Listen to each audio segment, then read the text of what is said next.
Hello guys, আমি Deep and welcome back to my channel Deep exclusive. So এখন আমি এই ভিডিওতে বেশ কয়েকটা বিষয়কে নিয়ে কথা বলবো। সো প্রথমে অবশ্যই কথা বলবো শাকিব খানের তুফানকে নিয়ে এবং তুফানের রান টাইমকে নিয়ে। সো আজকে কিন্তু মুক্তি পাচ্ছে শাকিব খানের মাছ অ্যাডেড একটা মুভি তুফান, এবং ওটা কিন্তু বাংলাদেশে কিন্তু মুক্তি পাচ্ছে আজকে, অর্থাৎ 17th of June, ঈদের দিন।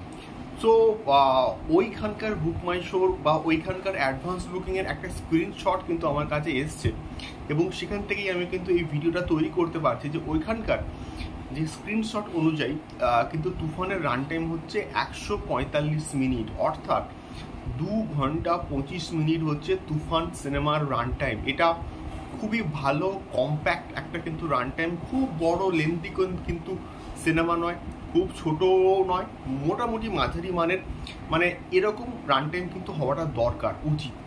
দ্বিতীয়ত আমি এই ভিডিওর মধ্যে কথা বলবো মির্জাপুর সিজন 3-কে নিয়ে, এবং এটা কিন্তু হচ্ছে স্ট্রিম হবে 5th of July, এবং এটার অফিসিয়াল ট্রেলার কিন্তু আসছে 20th of June, এমনটাই কিন্তু মোটামুটি লেটেস্ট আপডেট আমাদের কাছে কিন্তু উঠে আসছে।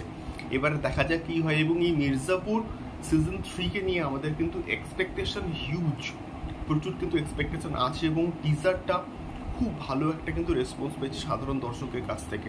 এবার দেখা যাক কেমন হয় ট্রেলারটা। তৃতীয়ত আমি আসবো অবশ্যই অযোগ্যকে নিয়ে, এবং অযোগ্য অলরেডি কিন্তু ব্লকবাস্টার হয়ে গিয়েছে, এবং এমনটাই কিন্তু আমাদের কাছে আপডেট আসছে। এবং রিসেন্টলি আমি একটা পোস্টও দেখলাম যে অযোগ্যর যা সাধারণ দর্শকের রেসপন্স প্রচণ্ড কিন্তু খুবই ভালো। সো দেখা যাক বুমেরাং এবং অযোগ্যর মধ্যে বক্স অফিস ক্ল্যাশে অ্যাকচুয়ালি কে বাজিমাত করে। এবং ফার্স্ট উইকের box office collections on the multiplex sense প্রায় 34 লাখ ছিল।